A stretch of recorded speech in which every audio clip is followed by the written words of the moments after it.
Yes, yes, yes. Welcome back to Hip Hop Hooray, Black Men Talking Health. I am Oya Gilbert. I am your MC for this evening, and we got a really fly program for you this evening. Today's guest is a really dope dude, really good brother, and today's topic is one that's close to my heart and certainly to my guest is we're going to talk about kidney disease, which is one of the things that affects Black Americans 3.5 times more than white counterparts. And in the Latino community, it's 1.5 times. It's just not the way we are supposed to be doing things.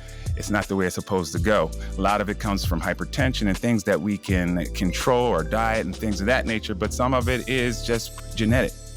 And we're gonna get into it real deep with my brother Phillip, and I will turn it over to him and let him introduce himself so poetically. How you doing today, my brother? Hey, man, I'm blessed, brother. Thank you for this opportunity. Oya, I really appreciate you having me on this platform. Again, I'm Phillip Davis. I am a school leader. I am a father. I am I'm a husband. And I am a proud ambassador for kidney awareness and the gift of life.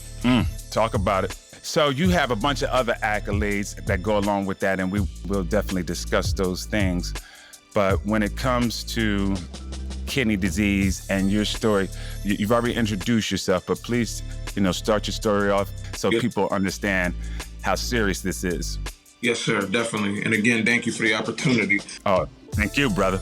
Again, my name is Phillip Davis. I am a Wilmington, Delaware native, a proud Wilmingtonian, proud alum of Howard High School Technology.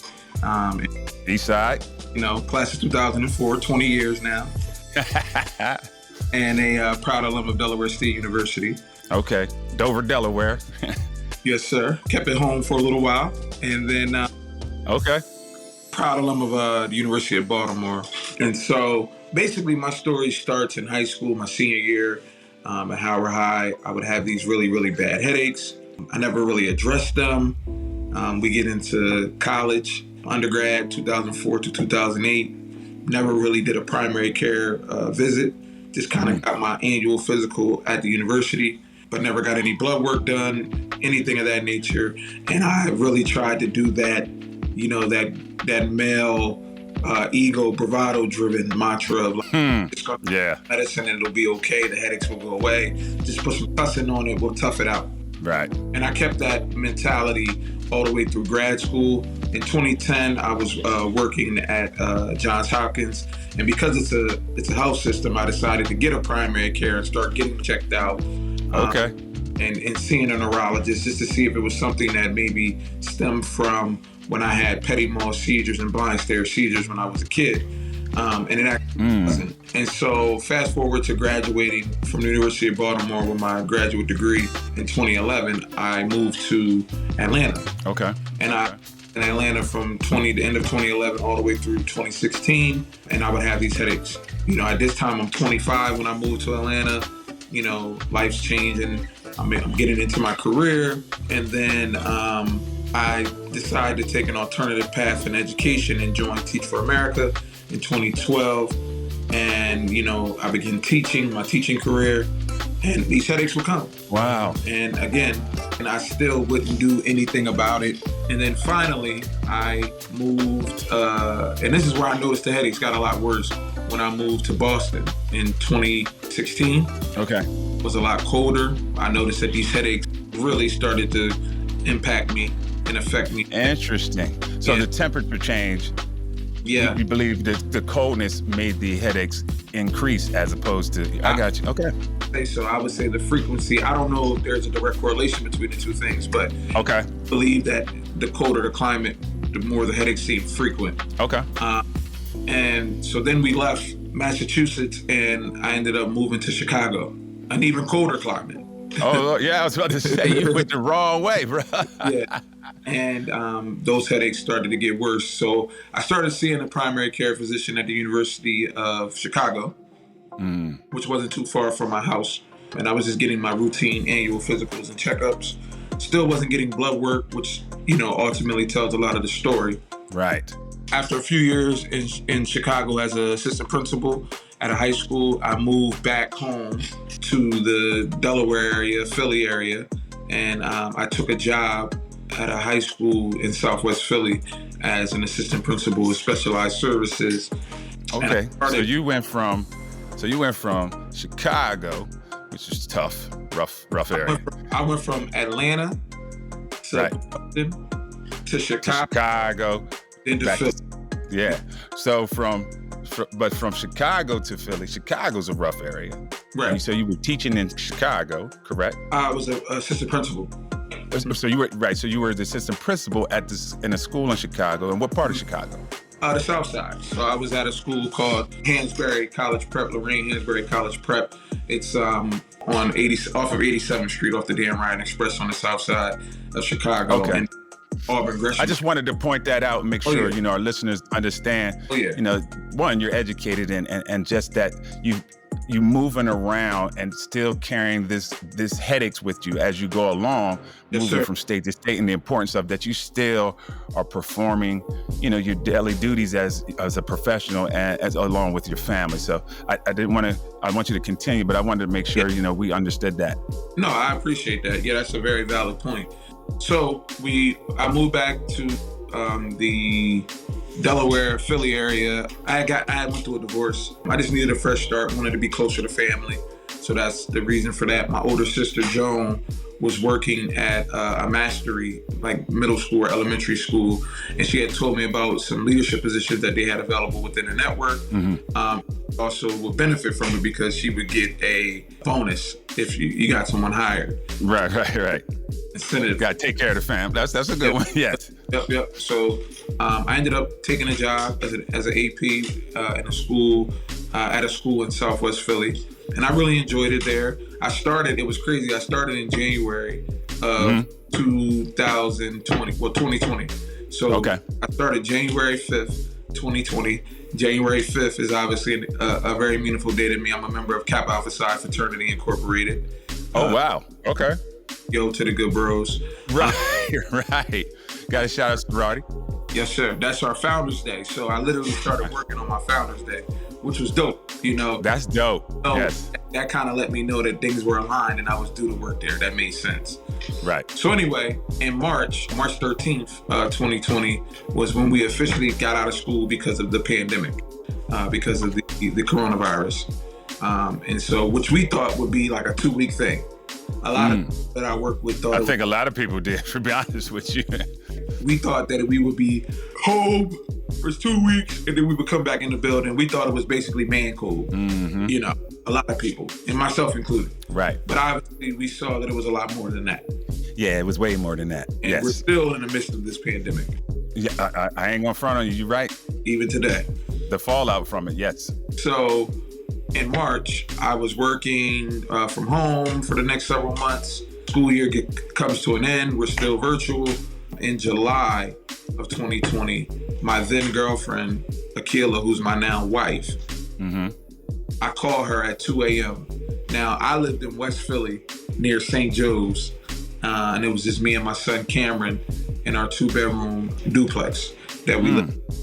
And I'm having one of those headaches, but this time it's the most heightened one I've ever experienced to date. Okay. I can just remember calling Akila, who lived in Mount Airy, which is like a 22-minute ride. But I said, listen, I need you to get here. This headache is unbelievable. Like, I need help. Wow. And I swear to you, oh yeah, she was there in like 4 minutes. That's what women do, boy. Yeah. They come. I feel That's like what they do. I've been speeding down Lincoln Drive at like 90 miles an hour, right? And then getting down City Ave at like 90 miles an hour. Right. So she got there.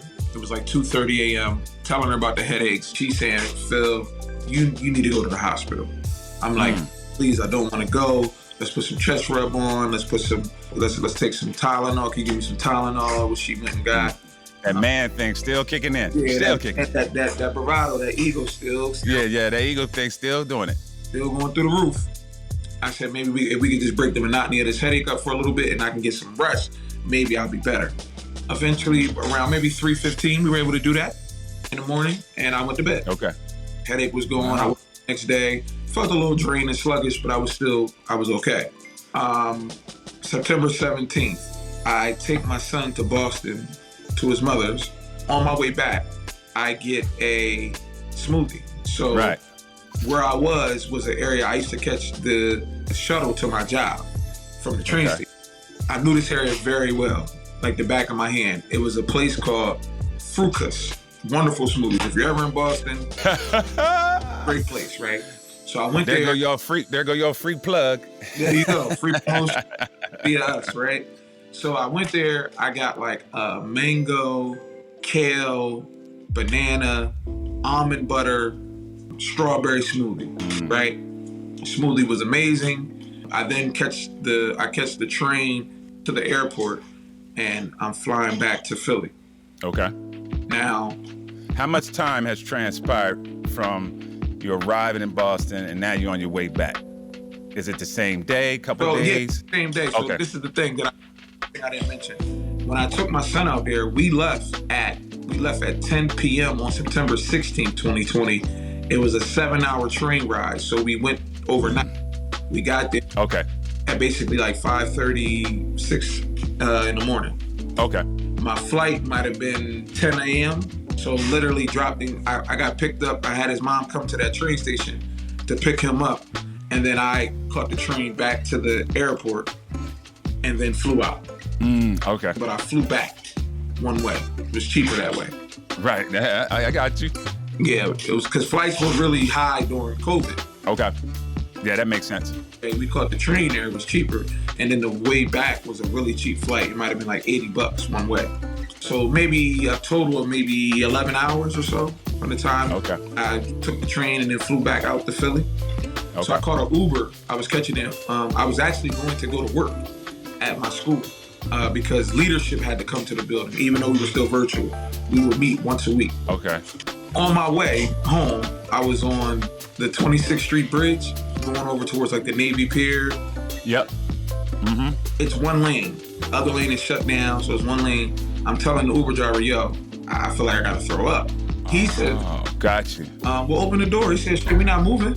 So go in the car, because I want you to, because in the Uber, if you thought you get charged. It's like a $200. Oh. Yeah. I didn't know that. That's crazy. Okay. Yeah, it's like $250 charge. Yep. Wow. So, and I didn't know that either until he explained it to me. Right. Absolutely. I said, all right. So I opened the door. First I put the window down. Then I opened the door and I did regurgitate, like I threw up. Oh, wow. Smoothie. That was the only thing I had. Right. You're about to see why that smoothie made sense why I threw up in a second. Okay. So that was September 17th, 2020. A few days later, the 21st, I'm meeting with a parent virtually. She's trying to utilize the platforms, doesn't understand them.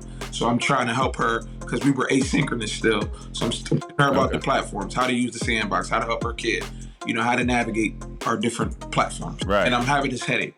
Telling her, ma'am, I have a really bad headache. So I said, can I call you tomorrow in the morning and we'll finish this up? She said, sure thing. Please just take care of yourself. Right. The very next day was September 22nd, 2020, which also happened to be my 34th birthday. Now, I had been complaining to my girlfriend at the time, who's my wife, Kayla, that my head was hurting, my eyes were hurting, and I thought maybe it was because of the screen. I was too much on the screen every day, 8 hours. That's okay. So she got me these like Blu-ray glasses that did help, right? And I started wearing them on my birthday. It was like a gift, one of the gifts, from, right. So she got me as a gift. So I'm using it. It's working out. It seems cool. I take them off and my headache it comes right back, and it's crazy this time. And I'm so basically, soon you take the glasses off. As soon as I take the glasses off, I'm talking to the. Oh. Because I don't want to be asynchronously talking to a parent with glasses on. That looks crazy. No, I got you. That makes sense. Yep. Unless I wear actual glasses, but not Blu-ray glasses. So, right. I'm talking. You looking like you ready to go to the club. Right. I don't want to think that Is this a teacher or what? Yeah, like, is he helping me or is he like going out, right? right, so, exactly. I'm talking to the parent. Her name is Miss Brown. Shout out to Miss Brown. She tells me, I tell her like, look, I'm having another one of them headaches. It's worse than yesterday. I hurry up and kind of zoom through, showing her the system. She said, thank you. I appreciate you. If I have any questions, I'll text you or email you. I said, okay, thank you. We hang up. 5 minutes later, she calls me back. She says, hey, I just want to say one thing to you, then I'll leave you be. I know your head is hurting, but I need you to go get checked out. She said, because Oh, I had a lot of headaches over time and I never did anything about them. And eventually I found out that it was hypertension, and now I have end-stage renal disease. And I'm on dialysis, and I've been on dialysis for 2.5 years. are you serious? Yes. So you were talking to, let me make sure I got it. You were training someone? Yep. Or Parent, teaching a parent how to use the portal? so she can help do that at home. Okay, got you. Understood. So you're having a conversation with a parent. You're trying to show them how to use the portal so they can, from the asynchronous side up, so they can help teach your kids. Mm-hmm. She hangs up. Y'all hang up. She calls back and says, "Hey, can I say something to you?" And she tells you that story. Yes. That's heavy. Because you got to think about it. The day before, I told her I had this headache. So this is back-to-back days. Okay, correct. That makes You know, okay. for her, like one time it's like, okay, maybe this has a headache. But 2 days in a row, when you're explaining this excruciating headache to someone who used to have these type of symptoms, yeah, I need to say something now. Because maybe, I'm not saying he has kidney failure, but maybe there's something going on. They need you to get checked out. So I said, yes, I hear you. I said, I appreciate you, Ms. Brown. I'm going to do that. Didn't go to the hospital, right? Like, yeah. Still holding. Woo, this male pride thing is real. Like, really proud. So that same day, it's my birthday. I'm celebrating with the missus. She was taking me on a date. We were gonna fly a helicopter at Northeast Airport in Philly, and then from there eat dinner. I told her, like, I can't get on a helicopter. My head is hurting way bad. I'm gonna have to pause you right there, brother. Now you said something about fly a helicopter. Now was y'all flying it, or y'all was in one and somebody else was flying? We were gonna fly it with the actual person who, with the instrument. Oh, okay, gotcha. I was like, yo, you got a pilot license? No. I was like, you killing it. No. So we were gonna fly it with a pilot that were gonna help us, Understood. Yeah, I got you. And then have dinner. I told her there's no way. She said, so then what do you want to do? And I could tell she was upset because she put a lot of effort into this. Right. I'm like, let's just go to Panera Bread, maybe get some soup, some bread, and take some medicine, and maybe I can go to bed. So do that. I eat the soup. I eat the bread. I try to lay down. We were at her house at the time. About an hour later, I wake up just crying. The headache is taking over now. It's really, really bad. And around 9 o'clock, it's on my birthday, and I can't cry, I can't stand, and I couldn't think, and I couldn't blink. So I knew at this point I had to go to the hospital, right? There's no other option. She says, listen, we're going to the hospital. That's just it. It's over with. Let's get your stuff. Let's go. We're going now. So we go to the nearest hospital, which was Chestnut Hill Hospital. We get to Chestnut Hill in about 8 minutes. I get into the hospital. She drops me off. She's trying to look for parking. I'm in the triage section. I go through, get my vitals taken by the triage nurse. I hear her say, uh-oh. To me, hearing the triage nurse say, uh-oh, is a clear indication that something isn't right. Yeah, it might not be going smooth. Yeah, it's not going that well. I asked her, like, what's the uh-oh for? That's exactly how I said it. What's all that for? She says, well, we got to get you to ICU immediately. There's a code pink. So I hear her yell code pink over the walkie or the intercom system. I don't know what it is. I'm not a... I don't either. I don't know what that... But we're going to find out, though. You great, tell us what it is. So I said, hold on, man. Why am I going to ICU? She says, your blood pressure is 287 over 92. You are having a stroke. Get you to ICU immediately. Oh my, hold up. Let's just stop right there for just a moment. And I got to get myself together on that. This is your birthday. I'm definitely going to go back because there's some key points I want to try to capture on. So it's your birthday. You're at this position where you get there and they tell you, I mean, at that point, I can't even imagine what that I don't know. moment felt like I'm for so you. Confused. Like, I don't know why this is happening, but so we get to ICU. I had to wait for like an hour to even get to ICU or something. I don't remember all the... Why are you having this mini stroke? Yeah, I had to wait in a room. It was just because it was the COVID. So it was hard to... right. The COVID. Yes, I get... And so finally they get me there. They give me the morphine. Instantly the pain goes away. Morphine's pretty wonderful if used correctly. But it is pretty wonderful. I don't recommend using it, being an avid user. Yeah, I don't either, but I'm just saying it is It does wonderful. wonders, though, and it did. Yes. It took away the pain instantaneously, I would say. Okay. And from there, I could just remember being tested various times over the next like few hours, being stuck every 30 minutes, they're drawing blood, trying to figure out what's wrong with me. At that point, I'm tired of being stuck with blood. Come back, right. Everything that they tested me for was negative. So they tested me for pulmonary cancer, different types of cancer, lupus, diabetes, HIV, Hep C, you name it. The whole list. They just went down the alphabet pretty much. They went down the list. Yeah. Everything came back negative. So I say to them, okay, I'm cool. I'm going to be able to leave here. They were like, no, you'll be here for the next few days. We got to figure out why your blood pressure spiked to that level. Oh, wow. So I'm so glad they kept you. Yeah, because I was headed to Atlanta the next day. I literally... I'm so glad they kept you. I was going to go to Atlanta, hang out with the fellas for my birthday. Nope, it never materialized. And so they said, yeah, you're going to be here at least 3 to 4 days, if not more, till we figure out what's going on. Now it's about 1 a.m. the next day, September 23rd. A physician by the name of Dr. Sethi comes in. He's a nephrologist. I had never heard of nephrology in my life. So he comes to me and says, hey, I'm Dr. Sethi. It's nice to meet you.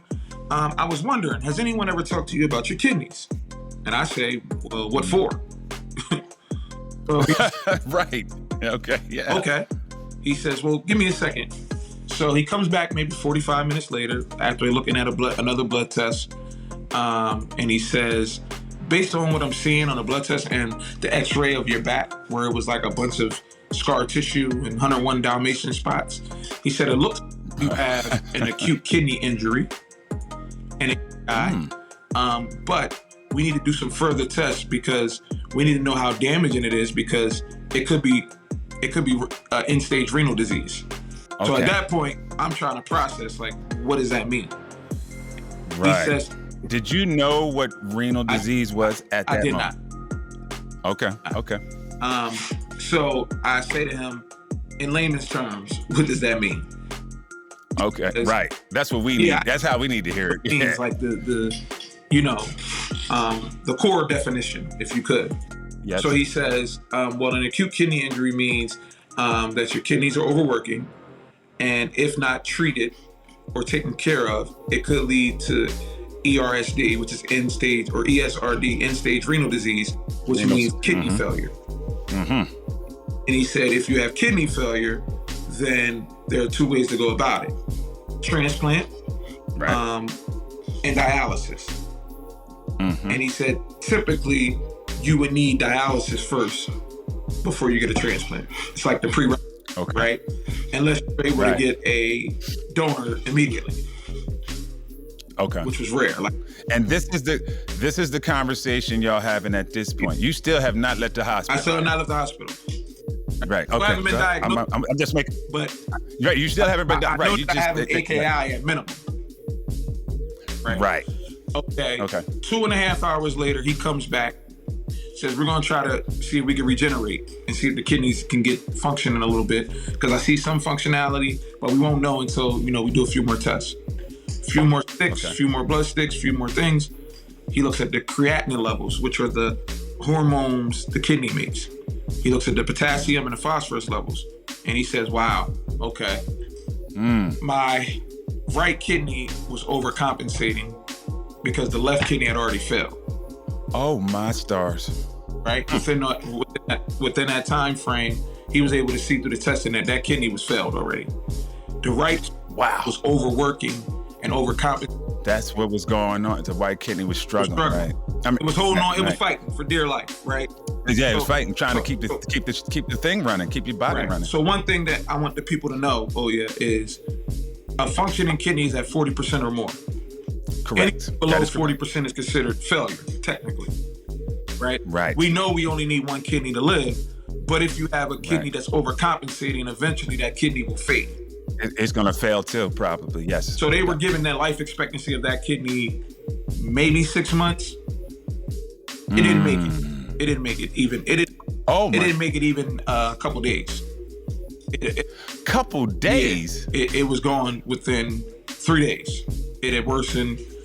Oh And my. I started dialysis immediately at the hospital. All right. So first of all, I gotta get that. They told So me, first of all, I thank God that you're still here, Yeah, brother, sir. because I'm just listening to the story.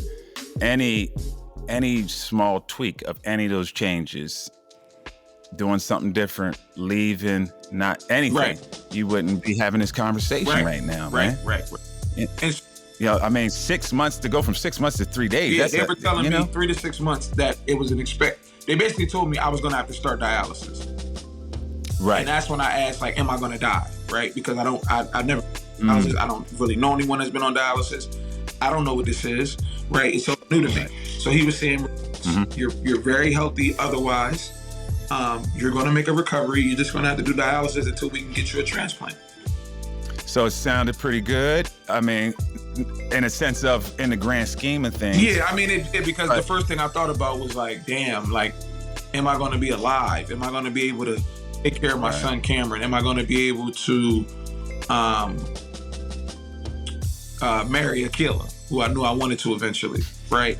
Yeah. So those were the things I thought about. Am I gonna be able to be with my mom and my sisters? So then my siblings were coming. So this is something I never thought about when I tell this story. I put my wife in a really vicarious position, right? She had to make the call to my mom and my siblings to let them know that the doctor said my kidneys failed. I never thought about how traumatized. And she was your girlfriend at that time. She wasn't even wifey yet. My Gotcha. fiance, she wasn't even my Right. I never really think about that when I tell this story, but today I want to.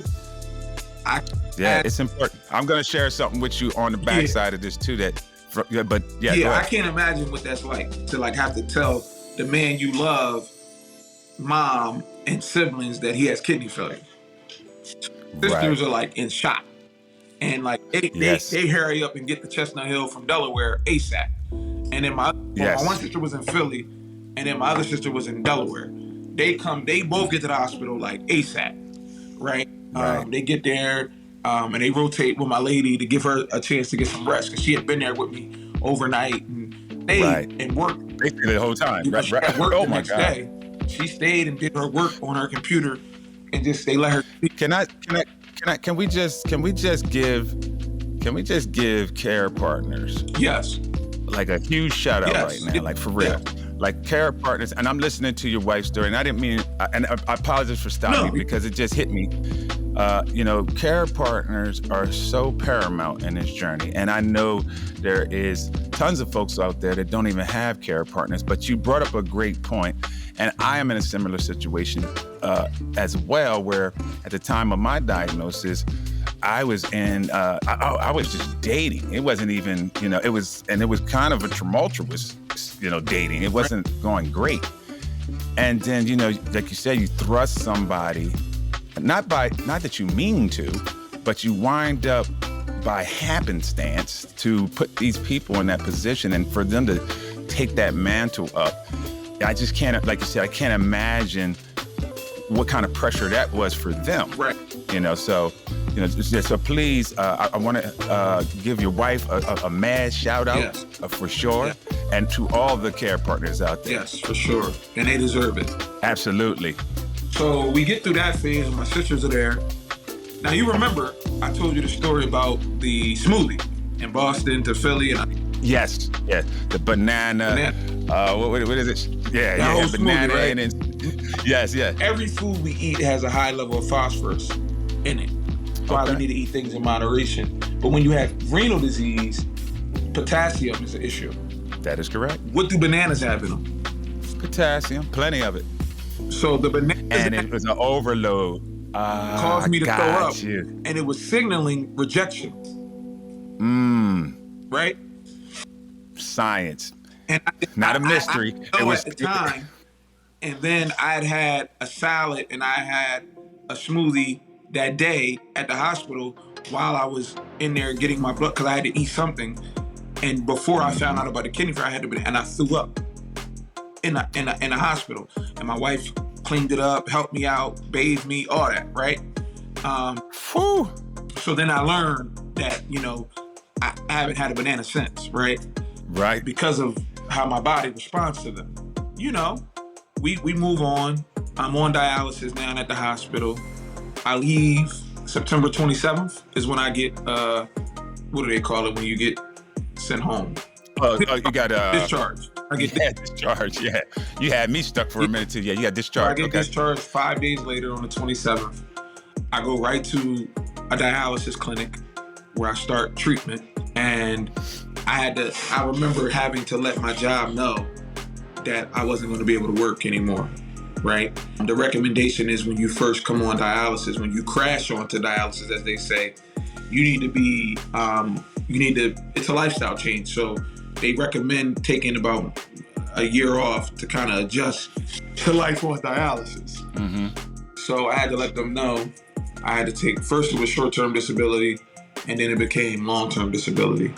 And I didn't work for 9 months. I took a 9-month sabbatical while I crashed on the dialysis. So from there, wow. Yeah. Man. So from there, ultimately, 9 months later, we were back in the building, and they needed me in the building, and I just wasn't ready to come back into the building yet because of the health-related issues.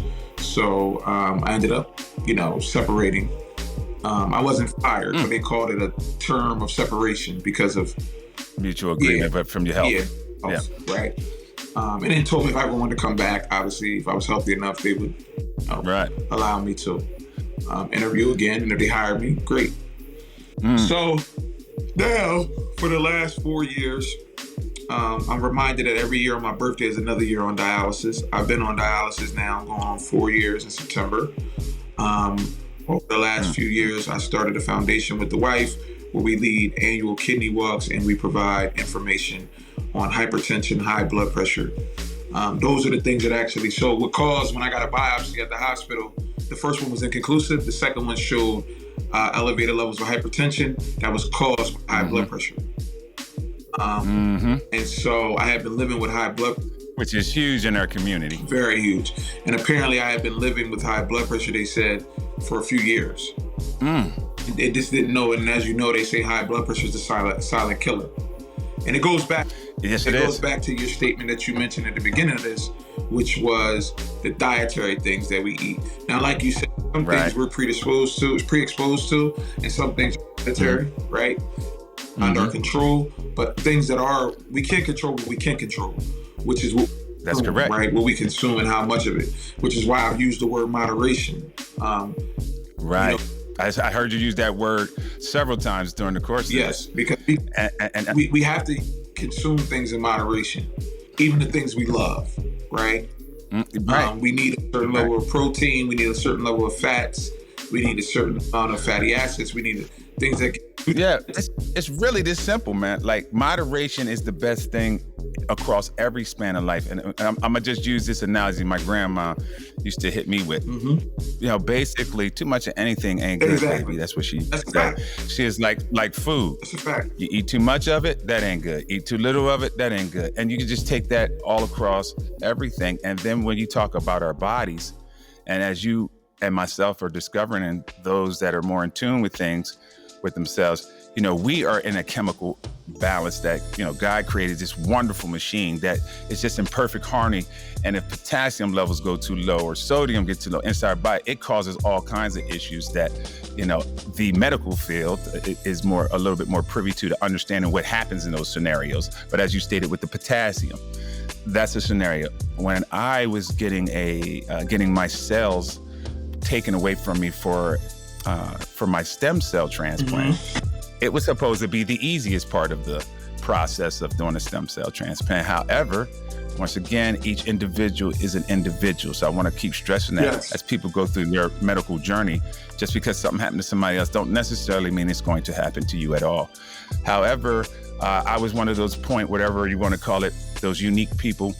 And my potassium, calcium, everything just dropped to these crazy low levels. And I went into a state of where it appeared like I was having a stroke. I couldn't talk anymore and so forth. And so that's how important these essence of, the minerals and vitamins that we have in our system to keep those things in balance. And a lot of those things, as we stated, are controlled by the things we ingest, whether it be, food or even the things we breathe in. It's very important. So I don't want to take away from where you're at at this part in your journey. But at this point, I want to kind of step back just a moment before we get into some of the really dope things that Yes, sir.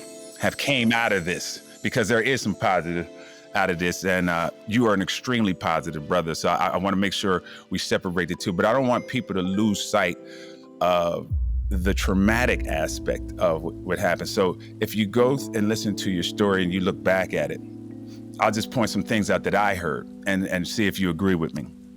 Now, one thing is, I'm a victim of it, and I think a lot of Black men from, that time frame that, if we in our 50s, we come from the 70s and 80s, that type of era, or maybe even the early 90s. We've been taught kind of that stinking thinking from, our parents. If you got a cold, if you hit your head, just put a towel on it or go lay down or whatever the case may be. But for some reason, we just don't go to the doctors. Yeah, that's the biggest problem, man. Like, we have these symptoms, we carry them, and we battle with them, and we don't want to go to the hospital. It's like a phobia. I don't know. It's like a weird phobia that we have of going to the hospital, because the truth is, going to the hospital could be a risk if you're hearing some news you don't want to hear. And I think that's the biggest issue in our community with men, Black men in particular. We don't want to hear. We don't want to hear any news that changes the course of our life, right?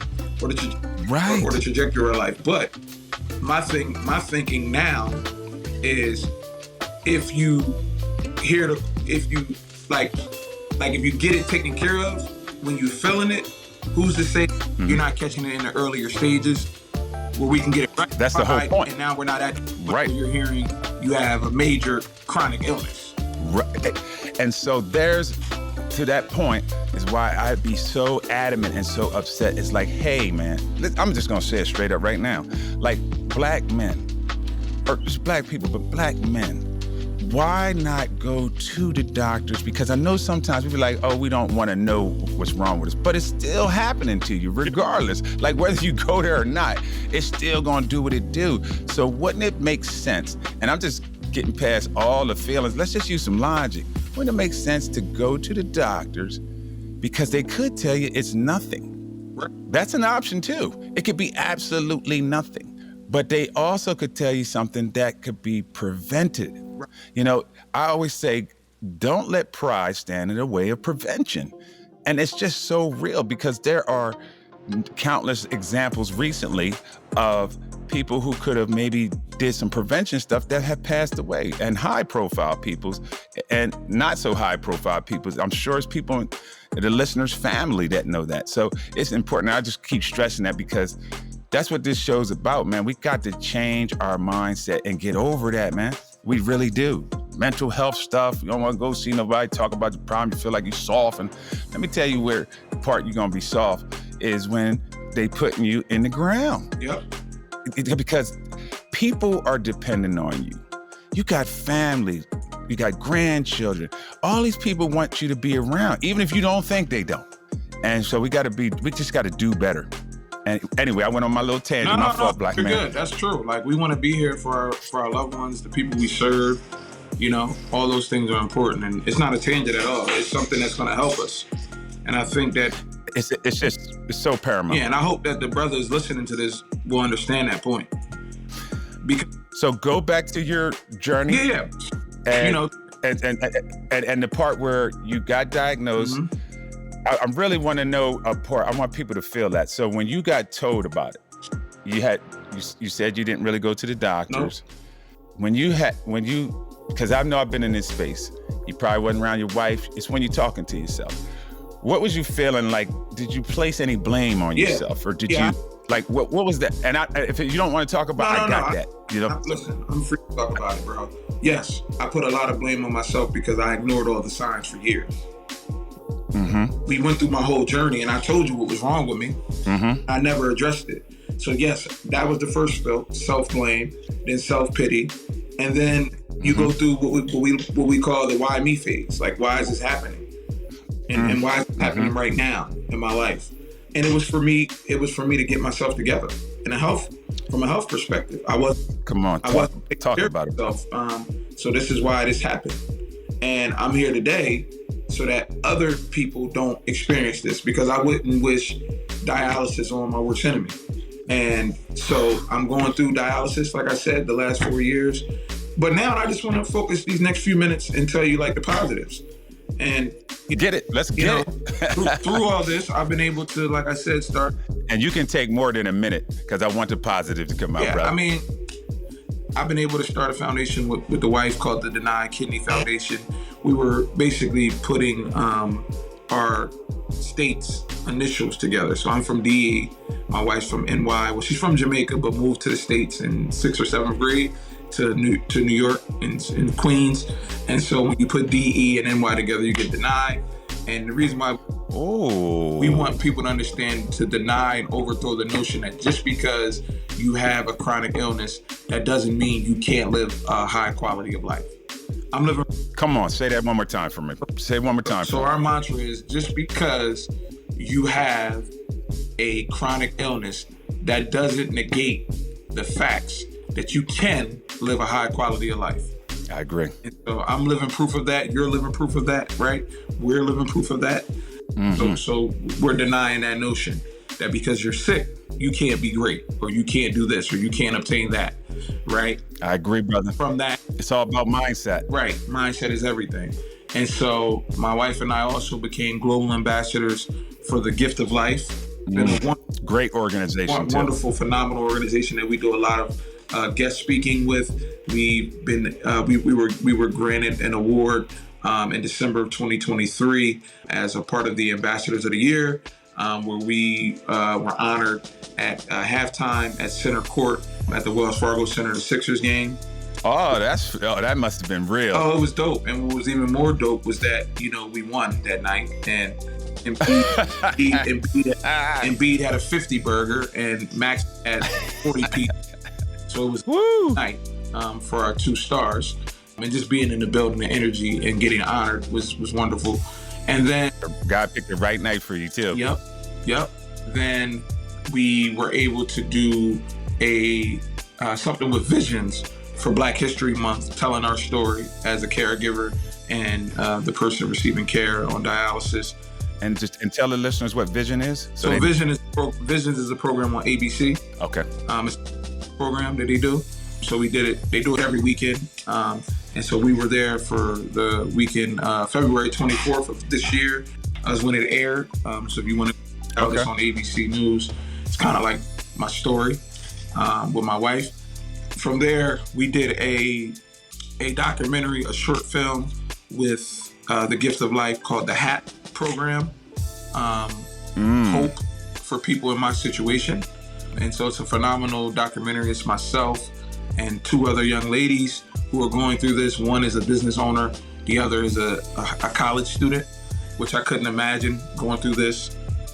Oh my God. It'd be really tough. No. So I send a lot of love to them. Lori and Brianna are their names. They're phenomenal. Okay. Wonderful people. So shout out to them and that whole entire HAP campaign. So now when you go into Jefferson, Temple, Einstein, St. Francis, Christiana Care, any hospitals in Jersey, Penn, you'll see our easels, our banners, our promotion for this campaign. So it's amazing. And then the Gift of Life in April of this year, knowing that I'm a hip hop musician as well. Thank you, Jesus.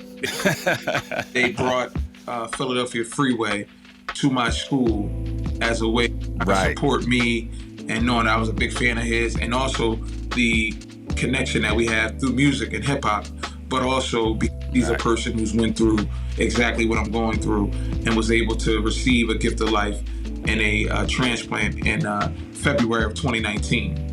So I just want to make sure, because I don't know if everybody knows who Freeway is, Philadelphia. They should, but we got some different type of listeners. So Philadelphia Freeway is an artist from the Philadelphia area, but he used to be a member of Rock Nation. The Rock Nation with Jay-Z and Beanie Siegels, and when Jay-Z was kind of pilfering through Philadelphia and got all those MCs and groups together, Dame Dash, that squadron. Philadelphia Freeway is part of that group right there. It has some really tough party jams that everybody know real hip hop. So I just want to make sure Freeway gets incredible album. Get his some incredible albums. Cause yes, he did. I just want to make sure he get his just due because everybody might not know him since he's not necessarily like mainstream, but he is. Mm-hmm. For sure. You know, we've been linked since. You know, we performed together at the Navy Pier for the 27th annual Donor Dash event in late April. Gift of Life. And upcoming August 3rd, he's having his first annual Free Fest. It's a free festival all about health, wellness, hip hop, music, culture. And so I'll be there speaking, and I'll also be performing with him. So I'm excited about that. And that's August 3rd, and it's at the Navy Pier. It's from 12 to 4 p.m. Shameless plug. So you'll catch me there. Oh, no, we're going to be plugging this whole thing. It'll be all in the bio. Y'all don't have to write this stuff down. We're going to have all the links all to you. Because one of the things I'll be there. I'll be there speaking Gift of Life on behalf of the Denied Kidney Foundation. And I'll be performing on behalf of myself and also, you know, obviously representing Wilmington, Delaware to the fullest. Absolutely. In particular, the west side of town, you know, between Hilltop region, yeah. Oh, you was on the hill when you lived on from it. The area that we like to call like the Midwest, right? Because I'm in the part in between the hill and down bottom. So I got you. I'm from Van Buren Street, right? So once you start, you know, Van Buren is like literally you go because our streets are named after the presidents. So you go Van Buren, then it's Harrison, then it's Franklin, right? Franklin. So after Franklin, you get to the hill, right? And my address was 1213 West 5th Street. So I lived between Harrison and Franklin, but I hung out down the street on 5th and Van Buren, right by a corner store that we call La Fay's. So that's where I grew up. And, you know, that's home still to this day. Yeah.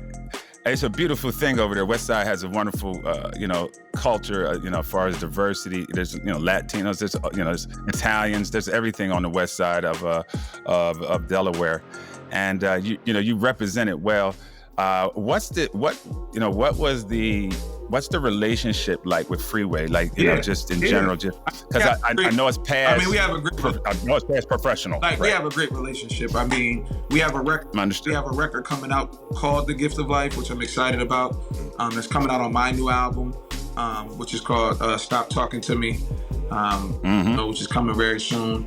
And you know, we just have a great professional relationship. He's on the executive board for the Gift of Life.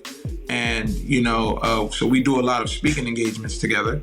We've done a few more. We have a few more coming up. And then from a musical standpoint, we plan on doing more music together. My wife and I plan on helping out and working with his organization, Freedom Thinkers Academy, as a part of the education community building in Wilmington. So obviously I'm a Wilmingtonian. So that means something to me that it's even in our building in the city. Absolutely. And I get to work with the youth and you know, in our city. So I'll be doing that. You know, I'll be outside with that. We'll be definitely doing a lot more collaborative things with Freedom Thinkers and the Gift of Life and Denied Kidney Foundation. So that's my big bro now, man. Like, I feel like we talk like bi-weekly, you know, we talk. Right. Even if it's just for 5 to 10 minutes to check on each other and see how we're doing. Something as simple as that. And that means everything because he's a busy guy, I'm a busy guy, but we make time to make that. That's the thing about this, you know, this club or community of survivorship. You know, the different things we might be outside of the disease we have, what titles we might have, star, you know, doctor, you know, janitor, whatever. All that stuff seems to get stripped away when you got, you know, you both share commonality with a disease. And I see that in this particular situation. I've seen it in my own life. I just wanted to, you know, add, I noticed you didn't mention, you know, the Health, Hope, and Hip Hop Foundation. Like, you know, can I get it, you know, can I get an invite to things so I can hang out with my brother Phil when he does his speaking and all that? For sure. So you know, I'm just gonna put my own plug. Oh no, because I was coming. I wasn't done yet. You know. Perdona, yeah. Perdona, man. Yeah. The floor is yours, my brother. So, the Hip Hop and Hooray that we're doing this podcast on is just a part. It's a platform, you know, a part of the organization that my brother Oya has founded, right? And I'm happy to be a part of that now, like to be an actual part and contributor to that wonderful, amazing organization, right? I appreciate that. We appreciate you, dog. And the things real. that you're doing. So first, you wanted to give other people their flowers. Well, this is my opportunity to give you your flowers, right? So number one, the things you're doing for cancer research, the things you're doing to elevate the mindset of people who look like us to get tested, to go to just to go to the hospital, right? Just to get a normal checkup with regularity. Like, let's normalize that. As much as we normalize all the things that we're doing, right? Let's normalize, say it again. Right. Let's normalize these type of conversations that me and you are having. These interpersonal communications that you and I are having, right? Let's normalize that. Let's also normalize going and getting our annual physicals with our labs and our blood work. Let's make sure that if we're feeling anything or having any symptoms, that we're getting those things taken care of, right? Normalize these type of platforms, right? These type of right. They're critical to help others who may be feeling these things or been going through these things or experiencing these things. I want to give you your flowers for starting this organization, right? Founding it, and then getting the team built of people who are like-minded, right? To make sure that people battling, these different types of cancers, people battling these different types of chronic illnesses have a safe space. So that's what you've created. You've created a safe space, right? I don't want to go too far into detail with some of the things that we have going on, but the future block parties that we're going to have, right? I'm excited about those and being a part of those because I feel like it's such a dope way to connect with people, right? If you feed people, if you provide quality music, right? And then you provide a little bit of education in between that, people enjoy themselves and go away leaving feeling good, but also feeling like liberated and empowered. And that's something that you're creating, right? You're doing that. You're doing the work. So I want to give you your flowers for that. I also want to give you your flowers for come on, black man. For being black man. I know we've talked and you told me you don't like, I don't. But I'm gonna do it because I feel for my generation, you were the generation before us. You are a legend. You are someone that we identify with. Being Grand G, being a legendary hip hop artist, being a legendary DJ, being a legendary producer, being the person who created the soundtrack of our city with Riverside Bucket 26, right? That right there, me being able to even share the airways with you, for me as a kid from Wilmington, Delaware, as now a grown man, this means more to me than it'll ever mean to you, right? Me to tell my brothers that this is happening and my best friends who grew up like me listening to you and wanting to say one day I'm gonna have a record like that or one day I'm gonna get with Grand G, to be able to take that into existence, it doesn't get more, real than it doesn't get any better than this. So I want to give flowers for being a ambassador, a hip hop ambassador to the city of Wilmington, Delaware and the state of Delaware, right? You are the pulse that created this thing of ours. So there would be no P.57s. There would be none of these artists that I've worked with throughout the years, throughout the city, the dope artists that I worked with, the Fred Diggs, the Genos, the Judges, all the dope MCs, the Jades, the Mizzies, the Birds, the Richard Rawls, like the K-Hawks. There would be right? And that's just a few of Low Gino. I gotta give Low Gino a shout out too. Yeah, the Ampidance, all the dope artists that I know, right? There would be no lads. There would be none of these people if it wasn't for you, right? And so I want to say thank you in full sincerity, full disclosure. I want to thank you for that you've done for us, and I want to thank you even more for creating this new platform so that we can incorporate hip hop, health, education, wellness, and mix them up in a big pot of gumbo and let people know the importance of all these things and what they mean to us. Whew. First of all, stop right there. Man, dog, I appreciate it. And you shouldn't have done that, but I'm not gonna edit that out. But the point is man, I appreciate it. I'm a really humble dude. Yeah, I'm a really humble dude, but I do appreciate that. I am just trying to do what feels right. It just seems right. I love God. He's always been in my life. I just wasn't paying attention to him, but he's been paying attention to me. And so, it's just very important to create this platform. It's very important for it to be very authentic and raw because, where we got to reach is in the grassroots level. And as you well know, brother, we're not trying to hear no Mickey Mouse version of education because we grown now. I don't want to hear a cartoon version of like, I need to get my act together. I need to hear a real conversation. And that's what this is about. Us men getting into this space and just cut out all the cockamamie, man. Let's get over that old stinking thinking. Ain't nobody soft for going to talk about your problems. Right. That's called being smart. Right. That's called being mature. Right. That's what that's called. Ain't nothing wrong with going to the doctors and finding out what's wrong with you. That's called being intelligent, being proactive. Words that we need to start using in the Black community. Like you said, we need to normalize being able to sit at a barbecue in a block party atmosphere. But let's go to in a barbecue setting with the family. And when all the brothers get together, it should be cool not to just be talking about sports and LeBron and KG and all that foolishness. We should be able to say, yo, man, do you have this funny feeling in your testicles that make, it's something going on with me? Because that's real. Like, that stuff's gonna save your life. Who got the triple-double last week? That ain't gonna do nothing for you. So I say all to say, because I want to make sure it go back to you, and I appreciate the flowers, brother. I love you to death. When you first told me your story, I was overwhelmed, as I should be. And I just think it's a great, great opportunity to share your story. I do want to mention one thing because it's important. I have a friend of mine, and we haven't spoken in a while, but he had renal disease, stage 5 kidney renal failure. And he was on dialysis.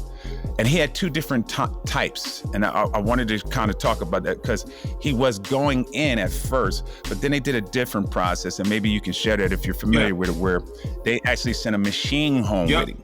So he could have went inside the dialysis center and did it 3 days a week. But he had this machine home with him that put him, kind of put him down on it for 12 hours, and then he could go about his day. And that was rough. And I learned a lot about, I have to give him all his credit. I learned a lot about kidney disease through him and his experiences. And I'd be remiss not to bring it up. So those two, the in-center is what we call we call it life-sustaining hemodialysis. And it's life-sustaining because you need it to live. And it's hemodialysis because it's dealing with blood, right? Because the kidney is responsible for a few things. It helps with our creatinine levels. It helps cleanse our blood and purify it. It also helps with our urine. And then it builds our creatinine levels. And it helps the correlation between our electrolytes, which, as you know, when most people leave dialysis, they're tired because the electrolytes have been, drained. Have been drained from the machine. And then the type of dialysis he was doing is called periodontal, which is where it's not blood related anymore. They give you a machine, it's fluid based. So just fluid off, and you can do it while you sleep at night, or you can do it during the day, different times. And it could be 12 hours. And that one is usually almost every day or it's like every day. So that he was doing it every day. Yes. Day thing. And so it can start at 12 hours, but eventually it goes down some. I think down to as low as maybe 7 hours or 6 hours, but it's still like an everyday form of dialysis, which means because there's no blood being taken, you could take a little more risk food-wise, like you can eat a little more and because that was that kind of the pros and cons of the two therapies. He was able to have a little bit more freedom, as you stated, with how his dietary and his situation, but he was on that machine every single day, which was eventually, and I don't want to tell his whole story because I'm gonna get him to tell it at some point. But the bottom line is that he made a decision to go away from that because he had been doing it so long, and then go back into get the procedure so he could go back inside and do it every other day. And then eventually the Lord blessed him with the kidney. And I'm happy to. and so I mean, yeah. Before we kind of like wrap up, I do want to bring up one thing, if I can. Absolutely. For those who may be on dialysis or crashing on a dialysis or may get on dialysis one day, I want you to know that there are a few ways you can get dialysis, right? The best measure is what we call a fistula. So a fistula is usually through your arm. It's where they tie your main veins to your artery. So they're your veins, your arteries, they're being surgically bound together for the needles to be injected into to run the course of dialysis. Does that make sense, what I'm saying? Yes, it do. Absolutely. The second best way is what I have, because I have skinny veins. So if you can see my arm here, I see it's what we call a loop graft. And I just had a additional surgery. I had to get the graft revised because the techs were missing the inside of it. So that's a plastic tube that's inseminated through surgery by a vascular surgeon. And that's where the needles get stuck. So you see like the keloid, you see how my arm is bigger. So that's the second best form of dialysis. The third best, if you look here, you'll see through surgery, I had something called a catheter. Catheter is usually what you start with before you get either a fistula or and that's more of the direct line. Yeah, that's a direct line. The only thing about that is that's the most risky because it's direct line to your heart. Correct. You know, if anything goes bad with that, especially infection. Yeah, and like that's why you know, during that first 9 months, I had a catheter and I never took a shower. I had to take baths because if water in that line, it could cause really, really bad issues. Heart attack, heart failure, you don't need that. You have to pick a struggle. You don't need a heart issue as well as a kidney issue. Right. Say it again. Pick a struggle, right? So, I was fortunate enough to be able to then get a graft because of my veins being too skinny for the fistula. It just being too risky to do a surgery like that on me. Okay. Some people have just thin veins or no veins at all. Right. Hereditary thing for my family because everybody in my mom's side, we all got the same issue. Even when I go get like, you know, regular blood work and they're smacking my arm, if you ever notice, my hands have dark spots because that's where I get the needles. It's where they keep poking it. Yes. They stick my. We share a little bit of that. It's not as intense because you're constantly getting poked, you know. But they just jabbed me and bruised me last night when I had to do a little emergency something last night. Yeah. So it's just part of. I hate to say it like this, but I just try to be very transparent with people and say it what it is. Territory. You know, we have right. I was going to say we are at war. I have a cancer, multiple myeloma is something that you really can't tell. It's happening inside. I look healthy on the outside, but it's happening on the inside. Right. Same thing with you. You do have some exterior physical things because, like you just stated, with the way they insert things, you got the graft and so forth. But the point is this, it's a war going on. And with any war, there's casualties when you come out of a war. Yeah. The key is to come out of this war with as least amount of casualties as possible. But the most important thing is to come out of this war alive. Yes, sir. You know, and try to have the best quality of life you can. Yes, sir. And I really, Phil, I really appreciate you coming on this today, man, and really blessing us with some firsthand information.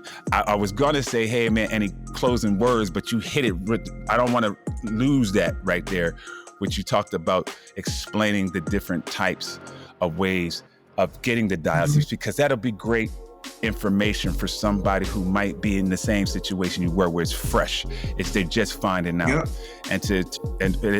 I highly encourage people who are facing any chronic disease to join a support group that has people that have your disease and chat with them, because they have the type of information you're going to need to kind of help you feel better about making the decision you're going to make. It ain't gonna never be easy. And you want to be able to be with a support group because you need help making an informed decision, right?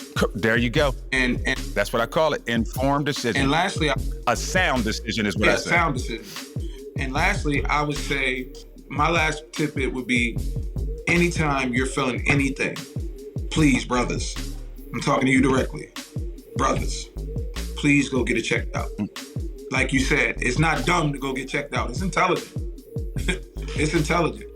And it's dumb not to go get checked out. There you go. It's dumb not. I'm gonna be very honest, and I don't like to use that word, but it is. It's dumb. Especially in 2024, we know better. We got to do better. Yeah. You know what I'm saying? Yeah, and we got to take care of each other, and we got to be there for our families because we are the patriarchs of these families.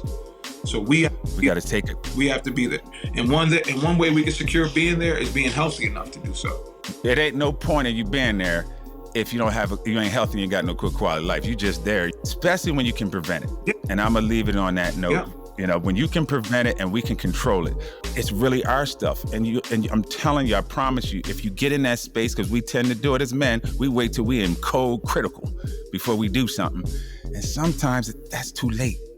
Sometimes. Why go through that when we could just prevent it real quick?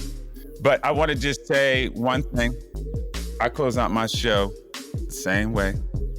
Brother, you want to get amped up, geeked up, fighting, get yourself together and motivated, give me one hip-hop song that gets you there. It's an easy choice for me, man. It's my favorite rapper, favorite artist of all time, Nasir Jones. It would be Nas's Like, produced by Primo. Ooh, he said the full government. And I think that record is so like instrumental in my life just because of how the record begins, like freedom of jail, clips inserted, the baby's being born the same time a man is murdered, the beginning and end. Like that soliloquizes like life in the inner city, like life in general, like understanding like the precious gift of life. Like when he's saying like, you know, freedom of jail, clips inserted, a baby's being born the same time a man is murdered, the beginning and end. He's showing you the perils between life and death, but he's showing you that life is so precious because he says freedom of jail, clips inserted, a baby's being born. So like that part right there is like a very polished euphemism because he's telling you like when you're inserting a clip into a gun, that is the equivalent to a baby being born. Like that is just it's the high level intellect, the quadruple entendres that he could come up with. And then you add the wordplay and the vocal delivery, you got genius. And then it's just Primo. It's Primo, man. It's like, it's the cuts, it's the scratches, it's the, my poetry's deep, it never fails. You know what I mean? Like, it's the perfect instrumental with the perfect wordplay, to me. Yeah, Nas is definitely in the top 5 of my hip-hop hierarchy. And the music that he created was powerful, like you said. And I don't want to dismiss the fact that your story is super powerful. And I appreciate you joining my show today, man. And, you know, it's just been a really dope program. I've learned a lot. And you've been a blessing to me, and hopefully you've been a blessing to the listeners. So I want to let you say anything before we roll out. No, man, just appreciate the opportunity to speak and share my story and, you know, give out some flowers and speak about, you know, the importance of making sure that we are, as Black men and brown men, getting tested, going to the doctors annually. Understanding that if there is something wrong, if we get it checked early enough in the stages of infancy, as they say, we may be able to do something about it rather than have that super egotistical bravado that I had and now end up in this spot where, you know, you have to, you know, fight for your life, so to speak, with a chronic illness. Man, facts, man. I appreciate you. And one of the things that we always say, you know, at the end of my program, peace out and keep 5-0 guessing. Be blessed.